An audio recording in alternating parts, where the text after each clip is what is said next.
North Head and had a bit of a look around up there and basically saw the barracks where she would have lived and oh shit, there he is! Oh no, that's a black snake. What? Whew. Scared the living bejesus out of me. Paddling jacks, driving on the tracks, so much more. Come along with all things outdoors.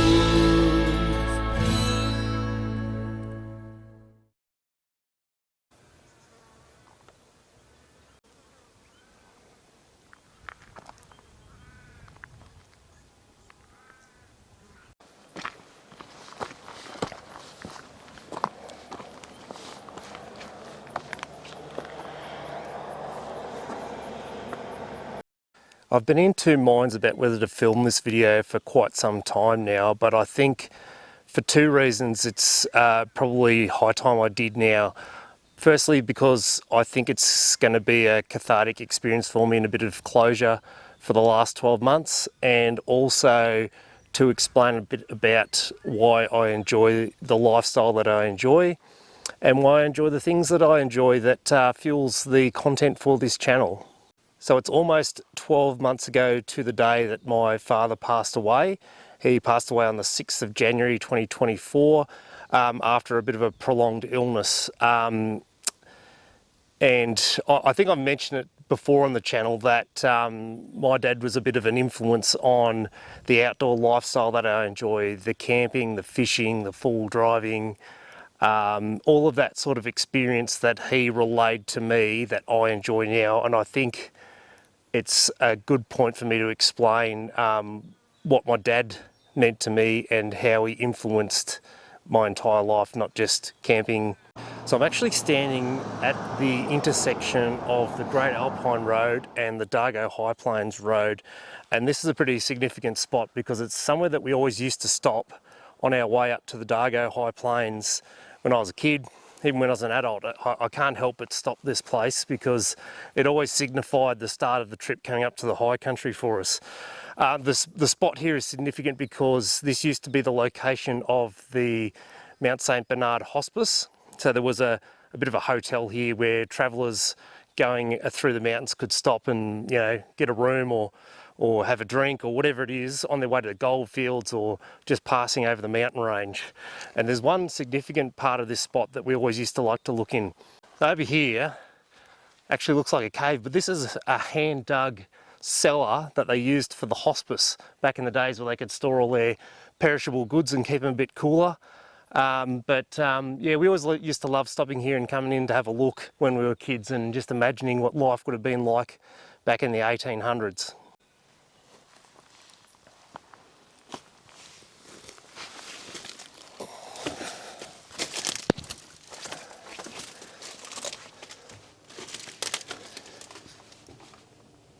So the camera can pick up that it's sort of a squared off room back in here, and you can actually quite notice the temperature difference. Full of midges at the moment. But yeah, they would store, you know, perishable goods in here, like food and that sort of thing to keep it cool. Obviously refrigeration wasn't a thing back then, but this is how they kept their goods cool for the hospice to feed the travellers. And it looks like someone's using it as some sort of storage for other things or just a bit of a dumping ground. Some bags of cement over there and these sawhorses. I don't know what the deal is with that. But yeah, this was definitely a popular stopping off spot for us to have a bit of a toilet break and yeah, check out a bit of the history. Anyway, we're going to continue further on down the Dargo High Plains Road on a bit of a journey through the past for me.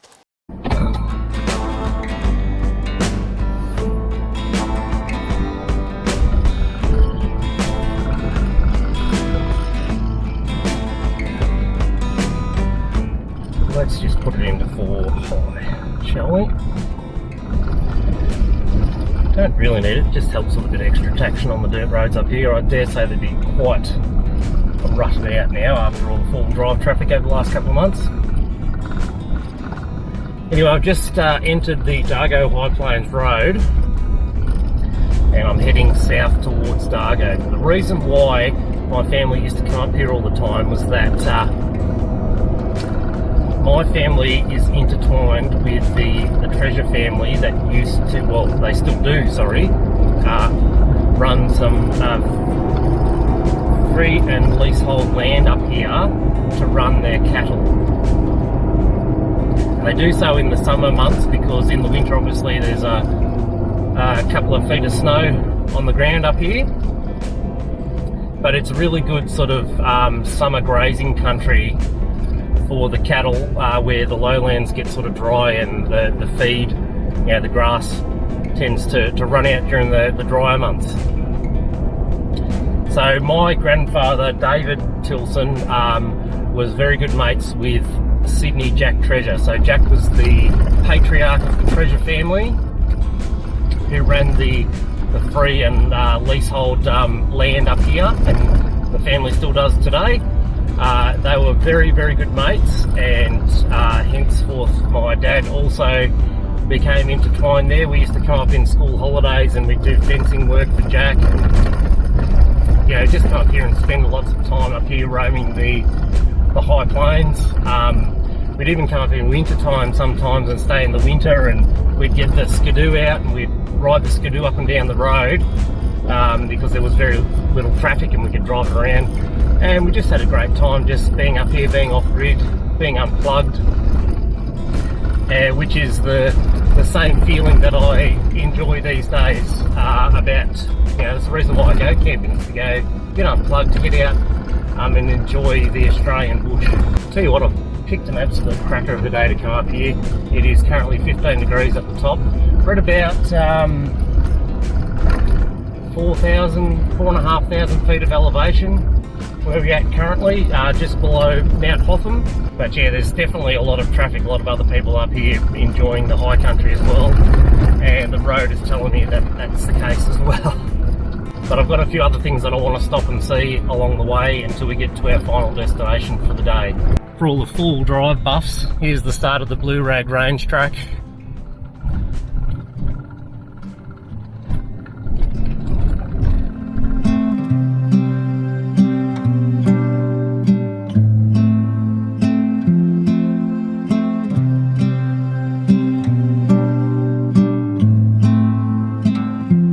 Now, in contrast to my last stop up at the hospice, this is a place that I've never stopped before and is only literally 100 metres off the Dargo High Plains Road, and it is Lankey's Plain Hut. Little tin shack down here. It's probably quite a bit newer than the alpine high country huts that you'd see around, dotted around the landscape, but yeah, this one probably serves the same purpose, sheltering in inclement weather. But yeah, most definitely built a lot more recently than the old bark and timber huts.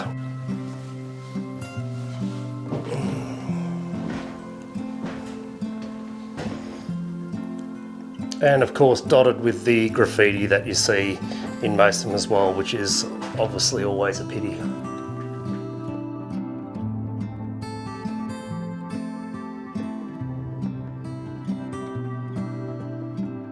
Okay, time to head on to the next destination.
Right, for this next portion of the trip, I'm going to proceed on foot.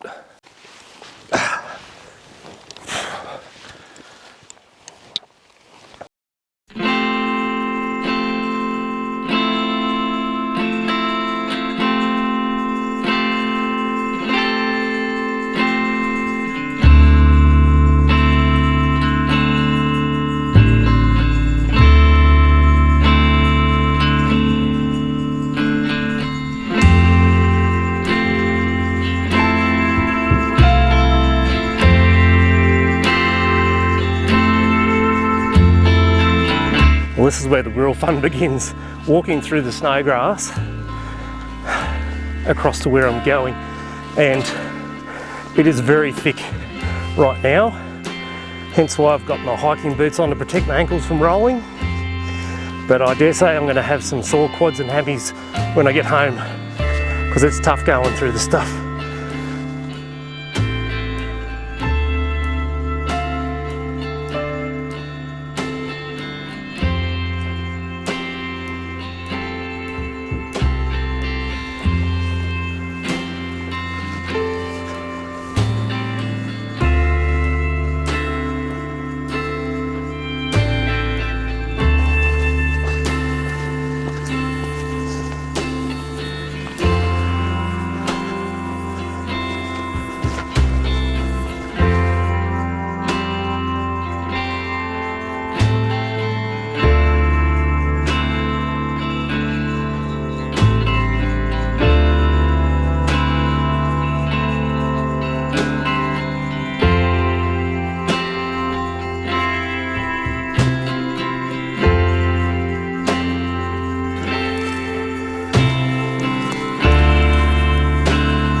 Hey Dad.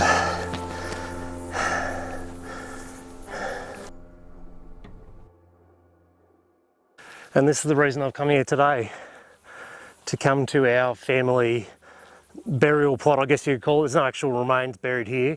This is a place that we decided as a family back in the 80s would be a bit of a remembrance slash memorial to our family members that have passed.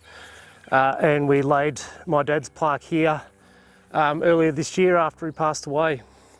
But in 4 days' time, it'll be the 12-month anniversary of Dad's passing. I've also got my grandfather David, who was laid here as well, who was put in here in 1984 when I was 3 years old. So it's been here for quite some time. And Dave was a veteran, served with the Australian Army in World War II, and it's got his Australian Army plaque here as well, which is really nice. I like that.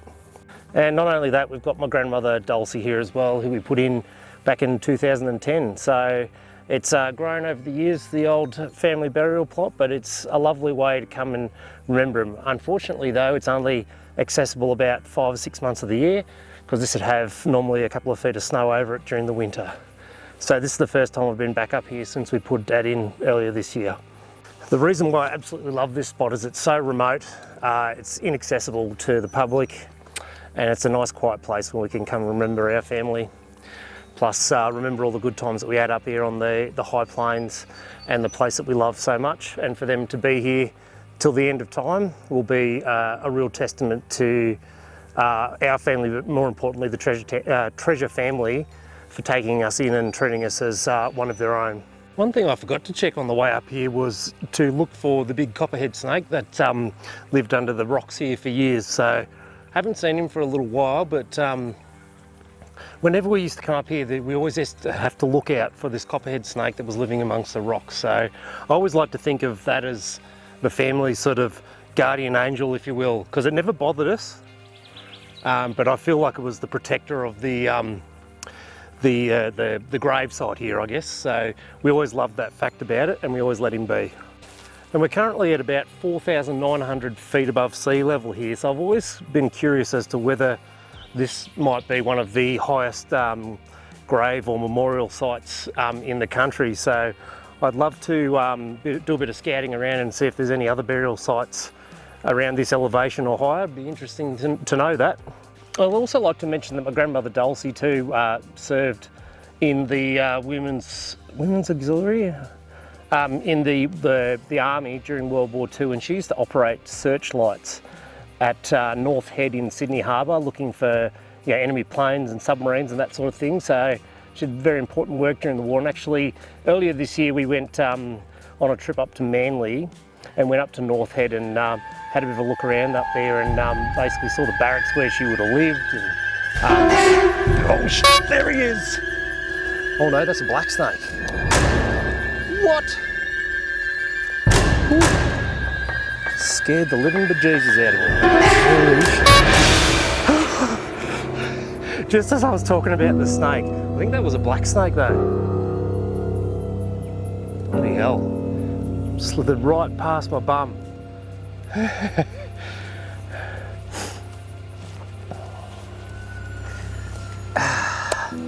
Well, there's the guardian angel I was talking about. Far out. Whew, my heart is pumping.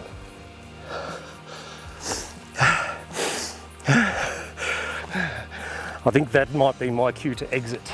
Stage left.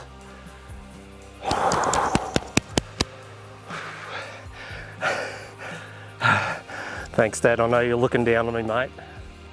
Well then, on that note, Mr. Guardian Snake, who spared my life today. God, I can't even talk. Look after yourself, Dad, Nan and Pa. We'll see you again. Look after him, Mr. Snake. Let's get out of here.